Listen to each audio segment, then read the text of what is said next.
In the heart of Greece lies the ancient land of Phokis, whose vast mountains were home to Apollo's sacred shrine at Delphi, and the nymphs who inhabited the slopes of Mount Parnassus in the Carytian cave, and spent days and nights in celebration and song with Dionysus, Apollo, and the 9 muses. It was here in this land that there dwelt a husband and wife who shared a humble home in the mountain valleys. These two were ordinary in every way, except for their deep devotion to the gods and their pure hearts.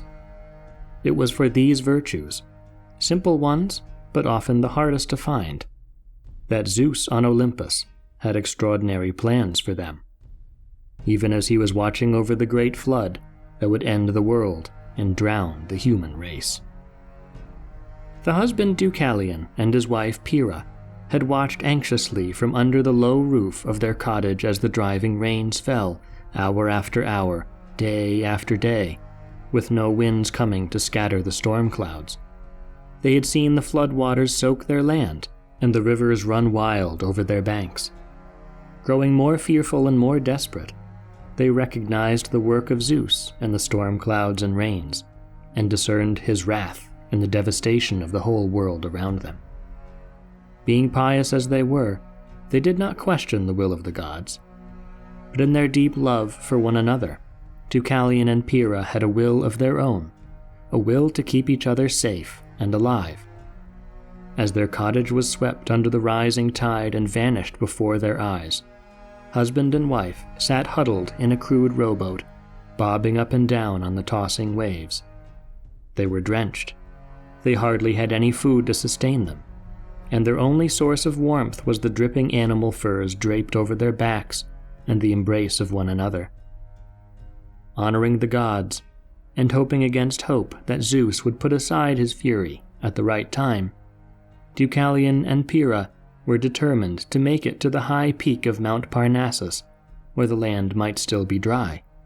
So the husband took up the oars, pulling their rocking boat across the crashing waves under the onslaught of Zeus's rains. They didn't know how much time had passed before they reached the dry shores of the mountaintop. By then, after days upon days of the flood, there weren't days anymore, just one long night under the gloom of storm clouds. All around them was nothing but darkness and gray waters, until finally only Parnassus's peak was visible to them now, a lone island in the middle of an ocean with no end. Their boat jostled and skidded to a rough halt on the rocky mountainside. Deucalion and Pyrrha anxiously got out and hugged one another, standing on dry land for the first time in what felt like an eternity. If tears of joy or sorrow were shed when they landed their battered ark, they were invisible on their rain-soaked faces. Husband and wife traveled further inland, praying aloud to the gods as they went, keeping watch for signs of any shrine where they could ask for their guidance. Though the mountain's peak remained above the waves, water flowed around their feet, rushing downwards in all directions toward the sea that churned everywhere below. The couple found an overhanging cliff that sheltered them from the sweeping rains, and here they rested, hungry and tired, alone at the end of all things. After all they had seen and been through, they were reconciled to their fate and to the fate of all humankind. But even so, they never stopped praying for the mercy of Olympus. And this did not go unnoticed by Zeus. The father of gods and men had been watching them, astounded by their piety. Here, amid all the evil of humanity, that evil which had driven him to annihilate mortal life in the first place, here in the hearts of this husband and wife was a path forward to a better, nobler human race. The great flood had accomplished its work.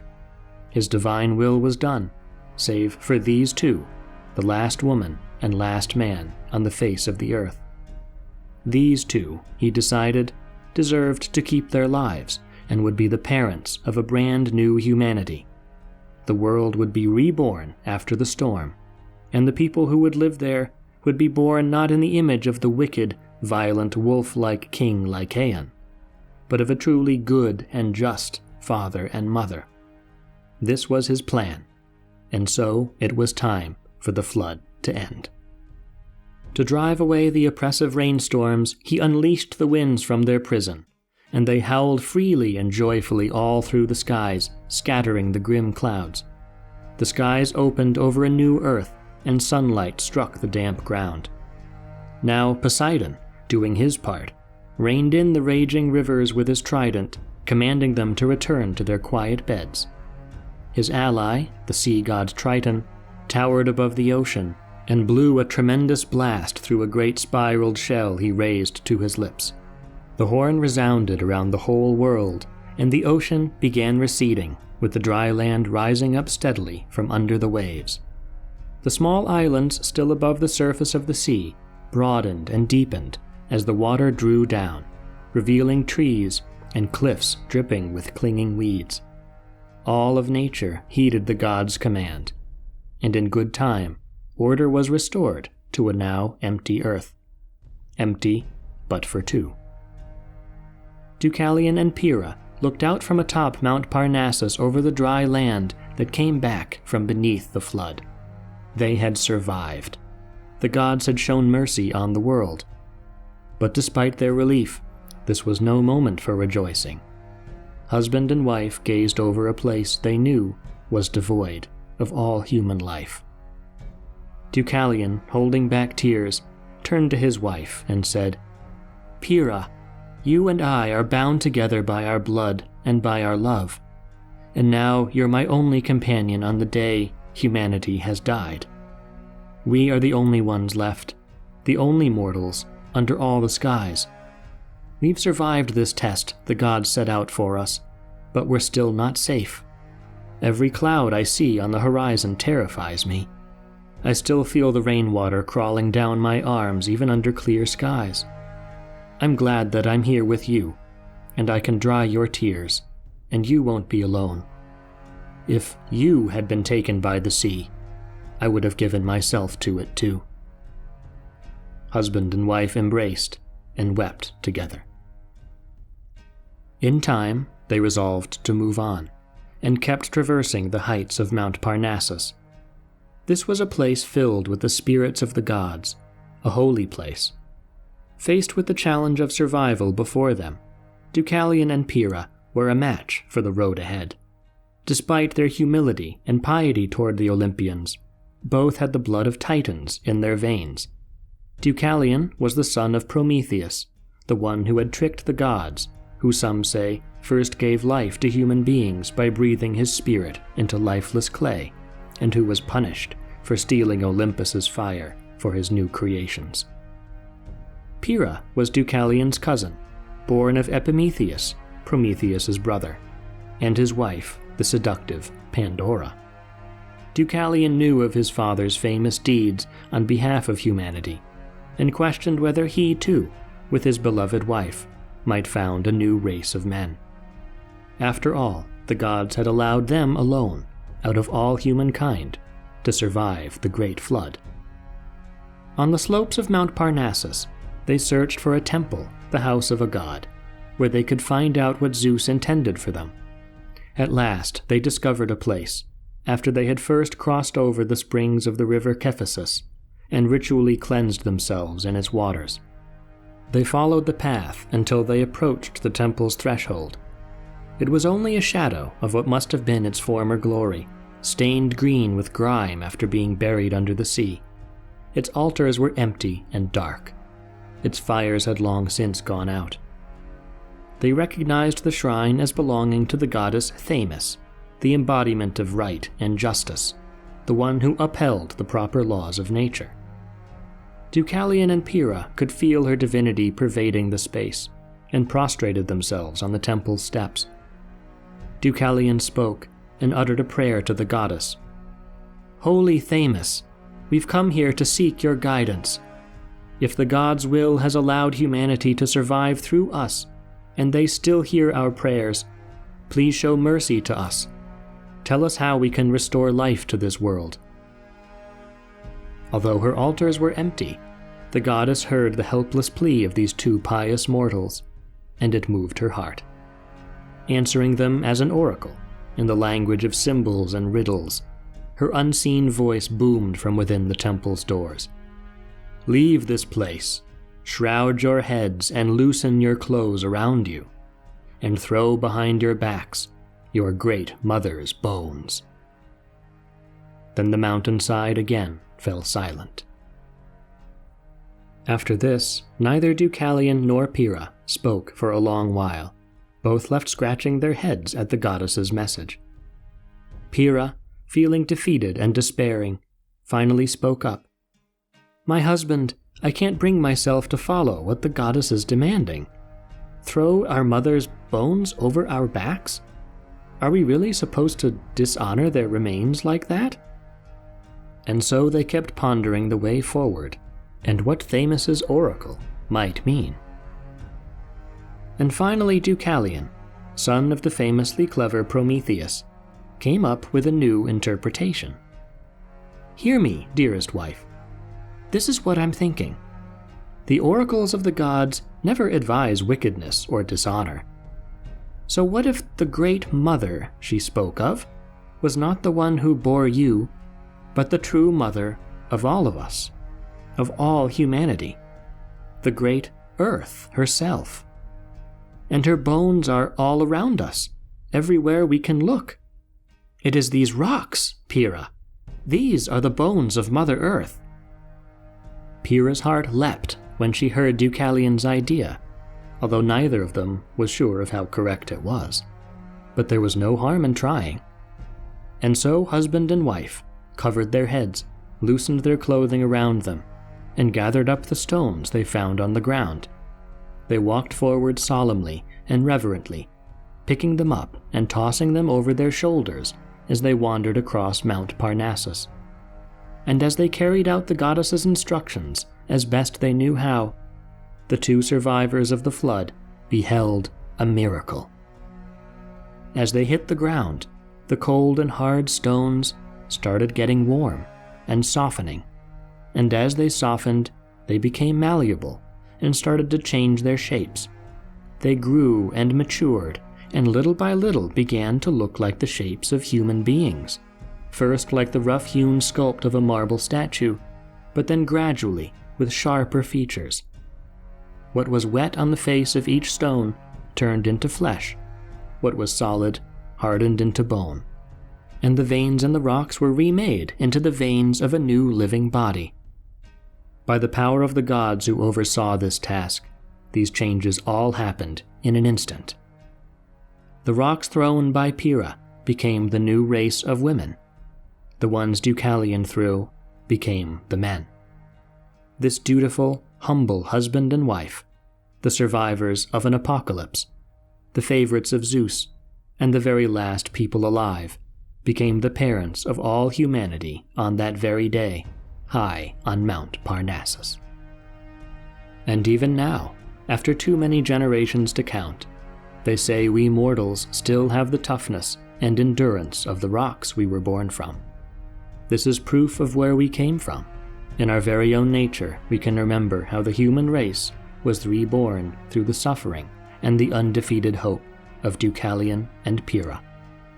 A world older than ours was once wiped clean by the rain and seas, and when the storm clouds left, the world was recreated at the dawn of a new age with a new humanity. And through it all, as it always is, the will of Zeus was done.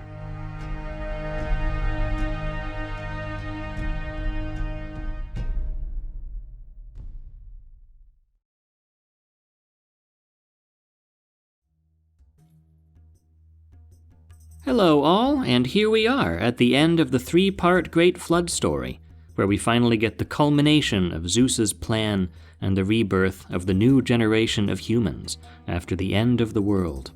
So after all the destruction, we do at last get a happy ending. And as mentioned in the commentary for Part 2, this is also par for the course with a lot of other global traditions involving great floods, where there are some chosen human beings who survive and will propagate the human race and keep things going past the time of the flood. We also get here a classic oracle story, and this part of the story with the Oracle of Themis that they visit is a good representation of the kind of advice that you get from oracles in the ancient Greek myths. Oracles will tell you the truth, but their messages aren't meant to be taken at face value. They're very symbolic, mysterious, and you're supposed to use your own judgment to puzzle out what the advice really is. So you've got to watch out for these oracles. They can be pretty tricky. Thankfully, Deucalion in the story is related to the legendarily clever Prometheus, so he was able to use his wits to figure it out. Now, speaking of Prometheus, and apropos of this story where you have the rebirth of humanity, one thing I wanted to talk about in this behind the story is the ways in which Greek mythology describes, or really doesn't describe, the first creation of humanity. How humanity originally comes into existence before the flood is not something that's really explicitly addressed in the stories we have. It's not in Hesiod's poem Theogony, for example, which is all about the origins of the cosmos and where the gods come from. And this is interesting because in most other world mythologies you do have a clear story of how human beings came into existence. There are some traditions recorded in the ancient sources that Prometheus was responsible for creating humanity, that he shaped human beings from clay and gave them life. And the idea of using clay resonates with a lot of other mythologies about the creation of humanity, where it's dust or clay or some natural material like that, and we're sort of sculpted into existence and given the breath of life by a god.